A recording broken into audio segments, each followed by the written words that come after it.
Now that we have calculated slope and aspect, we are going to head over and now that we've created our slope and aspect, we are going to take a look at a final tool that we'll be using for our terrain analysis called the topographic profile.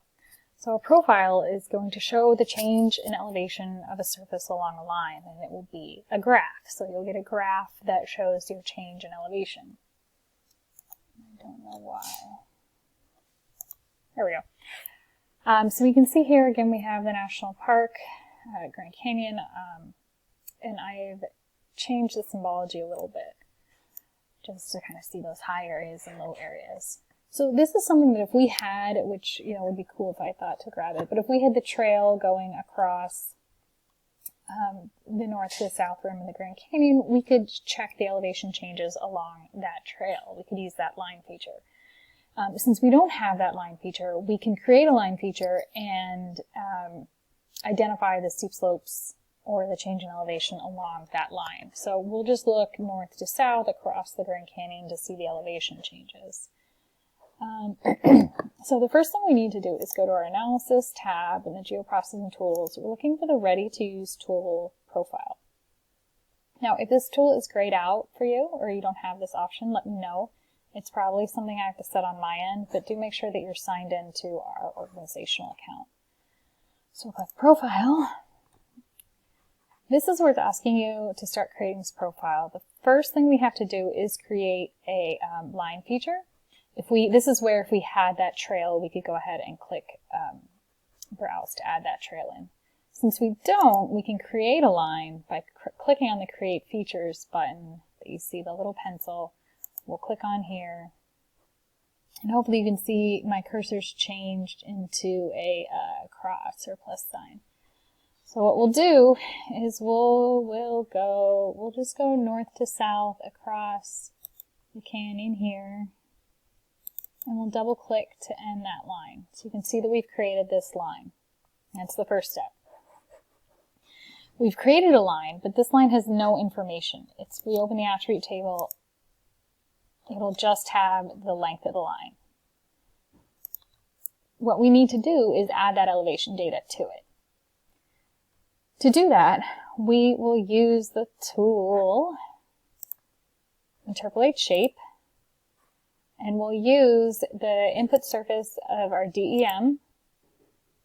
For our case, it's the Grand Canyon. Our input features will be that line that we just created, so profile input line, whatever it's called in your screen. And we'll go ahead and change the name. And we're just creating a new line shapefile here. So go ahead and click Run. So what we're doing when we're interpolating this new line is it's looking for each cell of our data. Maybe I should look somewhere where we can see the differences between the cells a little bit better. So it's pulling it from each cell that this line crosses. It's going to pull the elevation and add it to that point on the line. So we can see the elevation changes.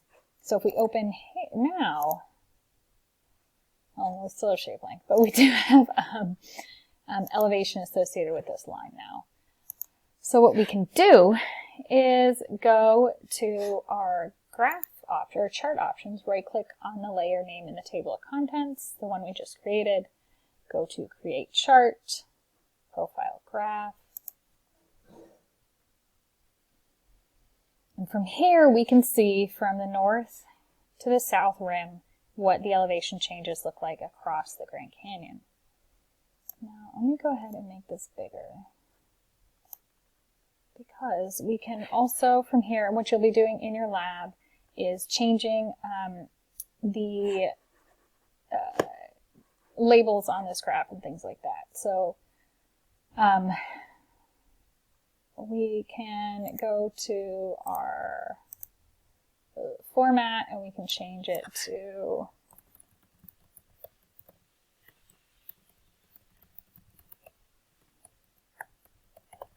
change the x-axis to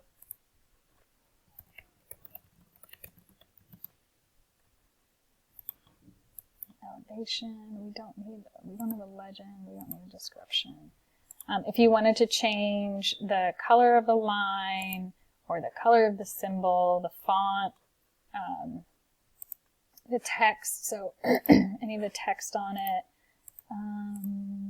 label size, axis titles, we can make them larger. I'll just exaggerate it so you can see. Larger or smaller if you wanted to. We can make our title larger. You can add more grid lines, release grid lines, remove grid lines, anything you wanted to. Change the color of the line. Do that. Oh, that's in here, I believe. If we change it in here to like a red, will it change it on the graph? Yeah, it'll change it on the graph as well. So we could then go back to this view. You can see as the graph changes, the how it looks change too. How stretched out it is. From here, we could take it and export the graph if we wanted to. Save it as a PNG or a JPEG if we wanted to.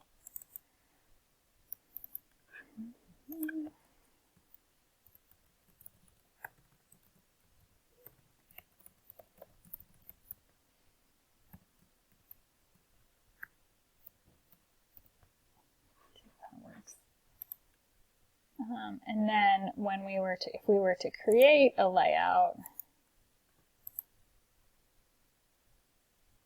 let's close this up. We could insert that. We can insert it from. Oh, add a map frame first. Hello. We could insert it from here.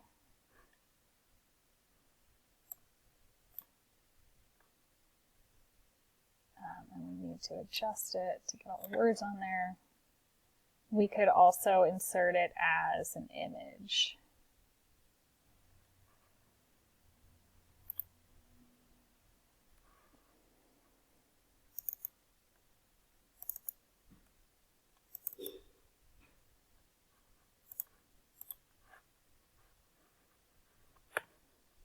Where's my mouse? We can insert that here.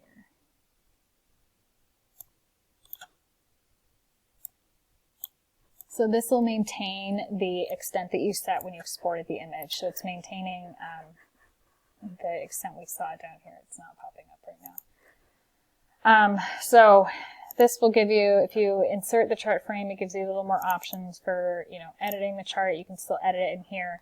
For here, you're getting that picture, so it's locked in. But that's how you would add your chart to your final layout.